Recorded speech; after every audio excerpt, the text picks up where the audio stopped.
Welcome to CBT News with Bridget Fitzpatrick. Good morning, everyone. Welcome back to CBT News. I'm Bridget Fitzpatrick. Thank you so much for joining us today. Coming up on Inside Automotive is Alan Hague, president and founder of Hague Partners. But first, here are today's top stories. At the beginning of the year, General Motors CEO Mary Barra announced a goal to produce 400,000 electric vehicles in North America. However, during the company's third quarter earnings call, Barra pushed back the deadline 6 months to the first half of 2024. The delay is the result of slower than expected battery pack and cell production. Barra added that hiring and training 1,000 new workers at GM's EV battery plant in Warren, Ohio, and assembling the battery packs had taken, quote, a little longer than expected. A federal judge this week ordered Ford Motor Company to pay nearly $105 million in damages to a Texas-based software company for breaching its contract and misappropriating trade secrets. The case dates back to 2015 after allegations from Versata software that Ford stole trade secrets by developing its own software based on software used under a licensing contract with Versata. Ford said it plans to appeal the decision. A new report from Cox Automotive shows that the role of leasing in the post-COVID marketplace has declined substantially and warns that the trend will bring long-term consequences.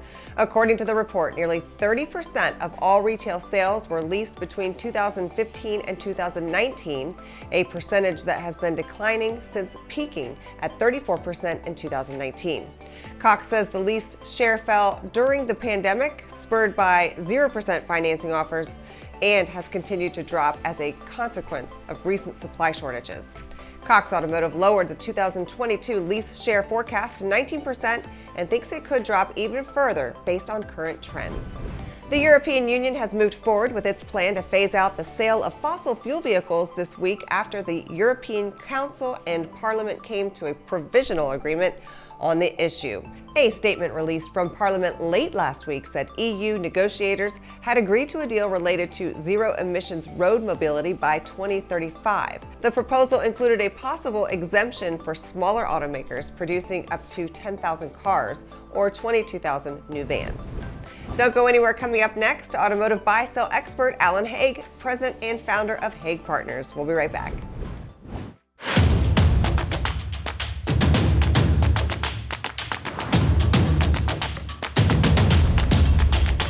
CBT News, 10 years strong.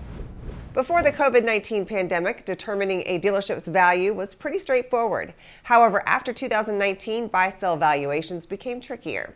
After weathering the brunt of the pandemic in 2020, the retail auto market revved up again and profits soared. Joining us today on CBT Now is Alan Hague, president and founder of Hague Partners, to take a closer look at the rapidly changing landscape of dealership valuations. Check it out. Ford came out last month I guess about a month ago and said, hey, you've got to, for a Ford dealer, you've got to meet these 5 pillars in order to sell our EV lineup of vehicles. If not, you have another opportunity down the road. But for those dealers that are willing to make that commitment, that $900,000 to $1.2 million commitment on chargers and such, you will be able to sell our EVs. Did that get your phone ringing at all for either buyers or sellers? I can imagine if I'm looking to pick up Ford stores, I might give you a call and say, hey, who do you know that doesn't want to make that jump, that we'd love to get their store and start, make the investment and start selling EVs. And then on the other side, I would imagine there's Ford stores that say, I'm out. I don't want to make the jump. And I don't, maybe this is a good time for me to exit the whole deal. We haven't heard somebody say, I want to get out because of this charger. Okay. Although it's pretty new news, Jim, right? They just released that a couple weeks ago. Right. We have seen some buyers say, ooh, that's an incremental investment. Yeah. I hadn't factored in my analysis. I need to think about this. Yeah. So we are seeing some transactions where the buyer is just kind of taking a pause and trying to figure out, what does this really mean for my return going forward? I think that Ford is this is a personal hunch, Jim, that Ford's belief that they're going to be able to take orders for EVs online and satisfy the consumer is going to change.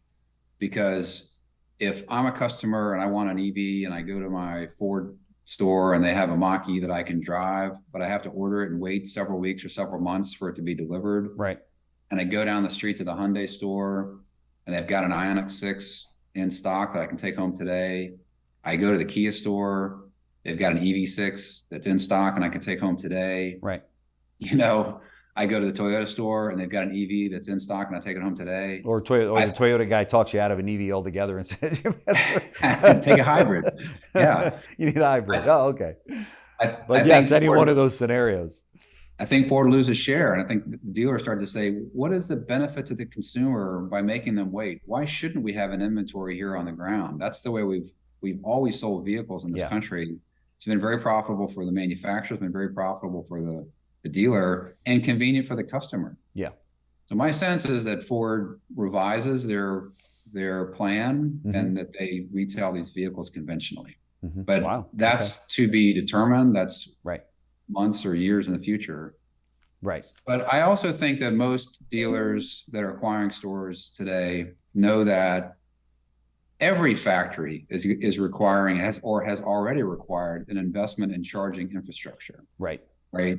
Every brand's got to have customer facing chargers and chargers in their service drive. Sure. They want to be in business. Ford's just being a little bit more dramatic about it, and the requirements for pickup and delivery.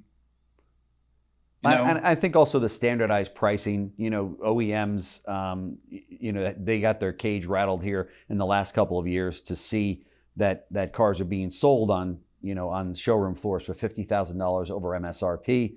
It bothered them. They're like, wait a minute, we could make more money on these vehicles than what we're selling them to the dealer for, or they're selling it to the consumer for. We want a piece of that.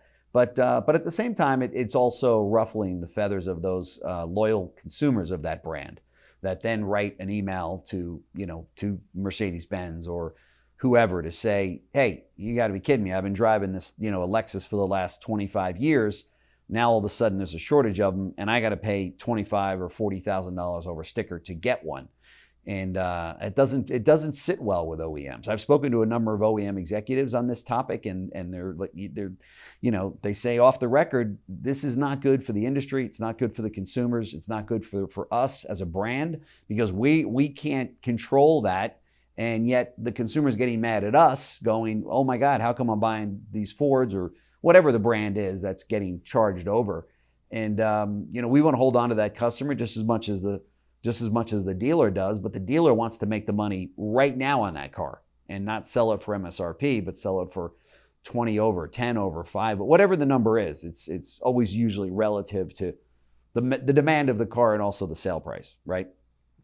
Yeah, I think this is a temporary issue that is upsetting customers and OEMs, but I'm smiling because the OEMs have significantly increased their sticker prices. Right.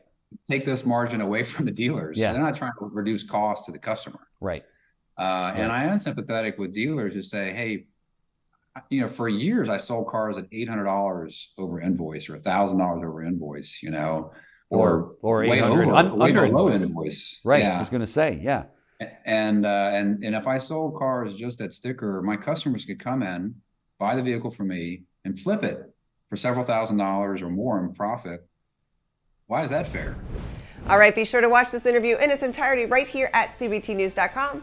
That wraps up our show for today, but we invite you to join us back here again tomorrow morning for all the latest news and trends impacting the retail automotive industry. And be sure to follow us on TikTok, LinkedIn, Facebook, and Twitter. I'm Bridget Fitzpatrick. Thanks for watching, and have a great day. Thanks for watching CBT News, the voice of the retail automotive industry.